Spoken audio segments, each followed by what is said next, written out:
Hello. This video is derived from a hands-on wet lab and seminar that was hosted by Cornell University and the University of Maine for goat breeders who wanted to learn about artificial insemination. And it contains slide sets, videos, and images so that we can try to recreate that two-day experience for people on the web. My name is Jim Weber. I'm a veterinarian. I work at the University of Maine, where I'm an associate professor in the School of Food and Agriculture. I'm also the attending veterinarian at the University of Maine, and I have experience in small ruminant reproductive management. This first seminar series, first part of the seminar series has to do with thinking about why you might want to actually do goat artificial insemination. Go through the time and the effort of actually getting involved in this. So when we look at artificial insemination, really the most important reason that we do it is because it allows us to select very high-end breeding stock that has traits that we want in our goat herd. Artificial insemination, if you combine it with selection of, breeding bucks that are going to help your herd, can accelerate the rate of positive genetic change. And what that means is you can get to your goals more quickly, whether it's you want to have animals that put, weight on and create meat more quickly, or that, produce more milk, or the milk quality is different. Mothering ability, all kinds of things can be increased by picking the right buck.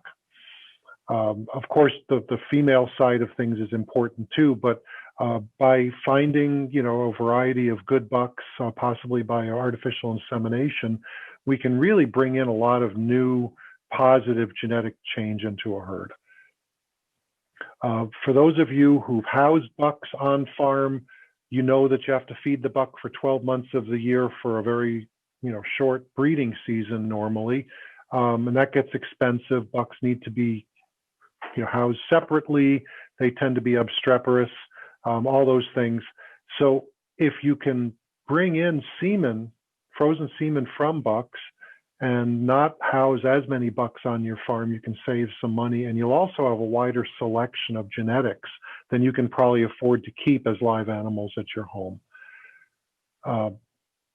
The third reason to think about artificial insemination, if you've been working on increasing the genetic merit of your goat herd, and you've got some exceptional animals, you might actually, instead of selling a buck to somebody, you may be able to keep the buck and sell frozen semen. And this is something that, if you've been doing this for a while, you're used to the artificial insemination, you might want to consider. I wouldn't do it right off the bat. I'd probably bring in semen from, other sources, and then at some point you might get to this point. It's difficult to ship live animals. Since COVID-19, certainly we've had closures of international borders, and it's difficult to go state to state. With live animals, because of disease regulations, it's much easier. There's still regulations, but it's much easier to move frozen semen from one farm to another, from one state to another, and from one country to another. The final part of artificial insemination is it allows a really superior buck to breed many more does than he would during a season when he was actually just doing natural breeding, and he could be at several farms at the same time. As a veterinarian, probably the most important aspect of doing artificial insemination that I see is it reduces the risk of bringing in an infectious disease when you buy or borrow a breeding buck. As a veterinarian, I've worked with a lot of sheep and goat producers over the years. Many of them have endemic production robbing diseases on their farm. CAE, Caprine arthritis encephalitis virus, is a good example of this. They bring it on into the farm, and it's difficult or impossible to eradicate it from their animals without basically getting rid of all their animals. And many times when you trace back when that particular disease came in, it came in when somebody brought a buck in for the breeding season. So this is very expensive, and it can be avoided if you work with sources of frozen semen for artificial insemination that are clean. And what that means is they're specific pathogen free on the farm or the facility where they collect the animal. All the animals are tested negative for disease before semen is collected from them. They have rigorous standards. So generally, if you work with a reputable, producer of frozen semen straws, it'll be much less risk of bringing in an infectious disease than if you bring in a live animal. So some things you want to know about artificial insemination. Many breeders, with goat herds start by bringing in a male, putting him in with the females during the breeding season, leaving him in for a matter of weeks, pulling him out. Nature takes its course, and it works very, very well. At 5 months later, there's a number of babies on the ground, and you have pretty good fertility rates if you've got a healthy, fertile buck. So that's great. It's a very low effort, low expense process. On the other hand, if you're looking at artificial insemination, it's going to take a lot more labor on your part, or somebody's part anyway. So one thing we need to do is we need to actually find out when the does are showing heat, and we call that as estrus. So they display estrus behavior or heat behavior. That is a sign that that doe is going to ovulate, release an egg, and this is the time when the semen needs to be in the female's reproductive tract. Before that happens, we need to do a lot of pre-planning. We need to get the semen from the buck on the farm, well before the breeding season starts. And that's got to be shipped to you using an expensive carrier, because this is, shipped in liquid nitrogen at a very low temperature. And then once it gets to your farm, you need to have a tank, a liquid nitrogen tank that will be large enough to hold the semen straws that you're going to need for that season. You also need access to liquid nitrogen. Many times farmers will find a local cattle artificial insemination person, someone who goes to dairy farms and artificially inseminates, and they might actually come by and fill your liquid nitrogen tank for a fee. But you have to set this up in advance, because once the semen is in the tank, the last thing you want to do is have the tank, run dry of liquid nitrogen and ruin all your semen. So when we start looking at synchronizing, and synchronization means what we treat the does with certain reproductive hormones that causes them to, basically their estrus cycles become synchronized, and they'll ovulate and be bred and have babies at the same time. And so there's a lot of labor that comes in a very short period of time when we work with synchronized does. And in many cases, synchronization is nice because you can do all your AI at one time, and all that sort of concentrated work is done and is followed by a period when you can just watch the does through the winter. But remember that if you artificially inseminate a barn full of does, in the fall by artificial insemination within a few days, because they're all synchronized, in the spring, you're going to have a number of does that are going to kid out within a few days. Personally, going through breeding seasons with sheep, I'm much happier having concentrated areas of work where I know that I'm going to have a lot of work to do in terms of artificial insemination, followed by a very busy, concentrated lambing season, in your case, kidding season. But some people don't. They don't want to have that many does kidding all at one time. So anyway, another option that we'll discuss at some point as we get through the talk is not synchronizing does, not using drugs, and actually just spending time every day during the breeding season identifying does that have come into spontaneous estrus. And in this case, we spread the the workout of artificial insemination, but we basically, instead of going in for a very concentrated period of time with synchronized does, where we'd be looking at whether they're in estrus and need to be bred, we might have a group of does over several weeks that we're going to have to go in every day and basically twice a day, look at them and decide which one of them is an estrus.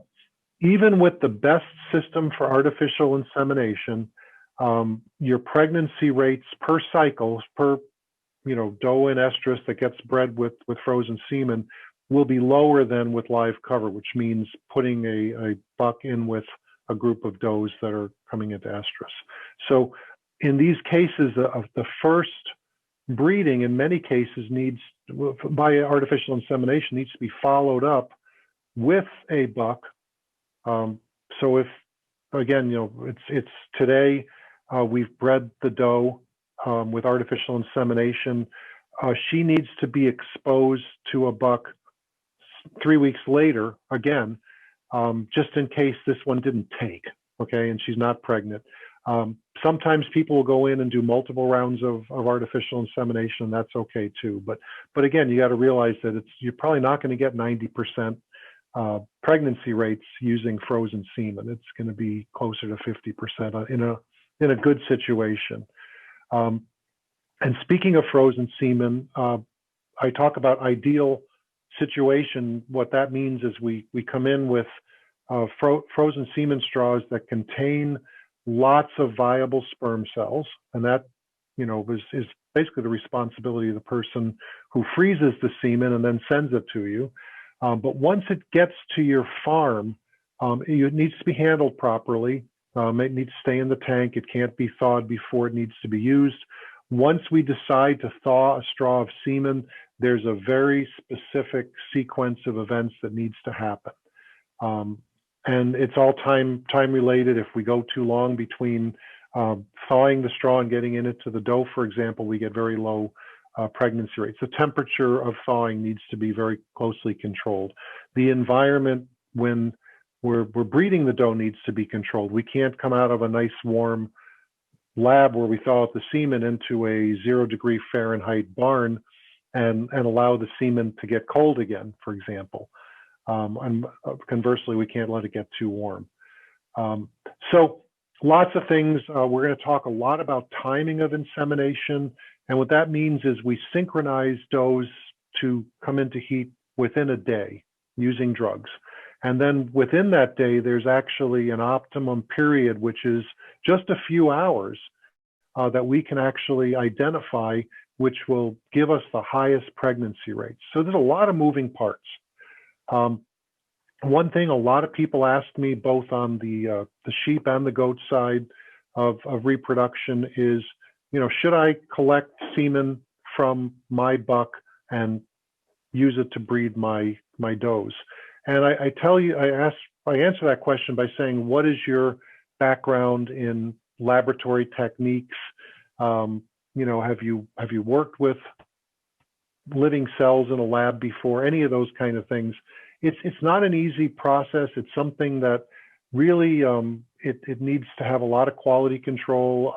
The companies that do it, for example, the dairy goat companies that freeze semen, have many expert people who've been doing this for years and years. And they also can adapt their process of freezing to an individual buck. So if they go in and they freeze semen from a buck and they don't get very good results in terms of the frozen semen's motility or fertility, they can go in and try another, basically, recipe for freezing semen. And most people who are just getting into freezing and processing semen don't have that capability. So I would say that unless you've really come from a lab background, we've had people who've worked in biological labs, in medical professions, things like that, who can jump right into this and actually do quite well. But if you don't have that kind of background, you're probably not going to do a really good job of freezing the semen and getting quality semen to put into animals. So I would suggest at first, outsource your semen collection and processing and buy prepackaged straws of semen. Okay, another thing that I've seen when people try to set up and manage a breeding season when they want to do artificial insemination is it really shows your ability to sort of coordinate lots of moving parts and different types of events.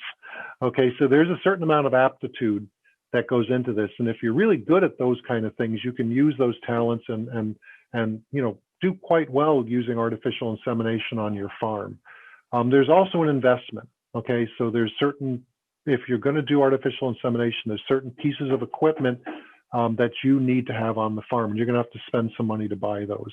So first thing is, are you good at planning and coordinating complicated events? Because there's a lot of moving parts. You got to get out your calendar and mark a number of different days and figure out, you know, when you start off, when do I want to do my kidding, work your way back. And, you know, you're going to be back 6 or 7 months from kidding date, and you're going to have a bunch of things to do to get those does pregnant. Second one is, if you're working with collecting semen, are you comfortable handling a breeding buck that's in the presence of a doe in estrus? And they can be quite a handful, okay? And they're large and strong, and this is breeding season, so the testosterone is raging. Do you have a system of animal handling where you don't have to go out and chase down every animal that you're going to handle? Can you run your animals through a chute system, and without, you know, a whole lot of athletic work on your part, can you know, work with all these animals, do physical exams, give shots, do artificial insemination, things like that. From that point of view, are your animals halter broken? Are they used to being handled? If this is the only time of the year that you handle your does, you're probably going to have a circus when you try to actually go in and do treatments and things like that. And the stress is really difficult on them. It might actually decrease pregnancy rates and success rates. So having animals that are, you know, easy to handle, I think of dairy goats that go into a milking parlor every day, are wonderful animals to use. Boar goats that may have spent, you know, the entire summer in a pasture, not seen a person for months, maybe not. So, you know, you've got your animals, you've got them into some handling area in your barn. Near the barn, you need to have an area where you can basically work with the semen. It's going to have a liquid nitrogen tank in it. It's going to have a clean table surface, maybe with a microscope. We're going to need all your different supplies and equipment for actually doing artificial insemination, and it's got to be clean. The next thing that I want to ask is, if you think that, you know, the last time you worked in a lab was in high school and you blew up the chemistry lab or something, it's probably not a really good idea for you to go in and do this kind of thing, because there's a lot of laboratory related skills that need to be learned, and everybody can learn them certainly. You need to be able to accurately pipette. You need to be able to use a microscope. You need to be able to make up sterile solutions, things like that. And this goes much more towards if you're processing semen than if you're just thawing out semen and loading it into basically an artificial insemination pipette. But even so, in those cases, you still have to be careful, and you have to think about sterile technique and things like that. And again, looking at costs, the costs of buying semen frozen from someone else and, you know, just loading that up into a gun, thawing it out, loading it up into a gun, and inseminating your does, that cost is going to be substantial, but it's not going to be as high as if you want to actually collect semen from a buck, process it, and freeze it. That you're starting to talk about serious money in those cases. So anyway, that kind of gives you a little bit of an overview of what we're going to be talking about. We're going to try to touch on a lot of these different systems that I alluded to during this introductory talk. The main part of the course that I'm going to at least talk about is synchronizing ovulation in a group of does. So we're going to try to understand the anatomy of the reproductive tract. We're going to talk a little bit about the endocrinology, which means all the hormones that run reproduction in small ruminants. Okay, so this won't be a reproductive physiology class, but at least you have to know about where some of the drugs that we use actually come from, because they're all based on hormones that are actually running around naturally in the does. And again, why do we synchronize ovulation? We're trying to concentrate the labor involved in detecting estrus, going out into the barn and actually breeding the does. All those different things, we can concentrate that down into a very efficient period of time when, you do a lot of does over just a few days. That also allows you to, plan your kidding season into a predictable time period. Sometimes I'll work with farms, and the farmers have kids that are in school, and they want the children to be involved in spring kidding or spring lambing. And they ask me, well, Dr. Weber, can we set this up so that most of my animals give birth during spring break, April vacation? I said, yeah, you can. Just get out the calendar, and we sit down and we figure out the timing. And, in those cases, more than half of the animals that give birth and during that lambing or kidding season can give birth within, a 4, 5, 6 day period of time. It's a neat, very powerful technique. So, the other thing, you want to talk about, and we have parts of this course that talk about genetics and genetic improvement and things like that. This using artificial insemination will allow you to gain access to genetics from another farm. And it also allows you to do that without having to buy and feed and, keep contained another buck. So, we try to minimize the number of bucks we have on our farm, just enough for genetic, diversity. The other thing you have to think about here is you have to learn about the genetics in your breed of animal, and you've got to find out what's out there and, what farms do have the really good genetics, and, maybe they are freezing semen and it's being sold by a distributor somewhere, in the United States, and you can buy frozen semen from those people. And if you think about the cost of some of the really high-end bucks in your industry and what it would cost to actually purchase those bucks, then you look at the price of straws, with straw of semen that could, produce maybe twin kids. It's a pretty good deal. Okay, so you want to think about that. And then we'll spend a little bit of time for those of you guys who really want to think about collecting a buck. How do you actually do this? And one of the things I want to mention, and we'll spend some time about this, I've worked quite a bit with sheep breeders, not so much goat breeders, but sheep breeders, to work with chilled semen. And what that means is we collect the semen, but we don't actually freeze it and put it in a liquid nitrogen tank. It can actually be moved around from farm to farm within maybe a 24-hour period. FedEx works just fine for this thing in a thermos, a vacuum thermos bottle that you might use for moving coffee around. So it's a much lower expense way of moving semen around, a region. For example, if you lived in New England, like I do, you might be able to easily drive to anywhere in New England or maybe even New York State in one day and deliver, or, help somebody else on another farm AI with chilled semen. So that's all I've got for this one. Hopefully you guys will tune into some more of these as we go along. And, if you've got any questions, my information is on the first slide right at the beginning. My email is there, JAWEBER @ Maine, MAINE.edu. Thank you.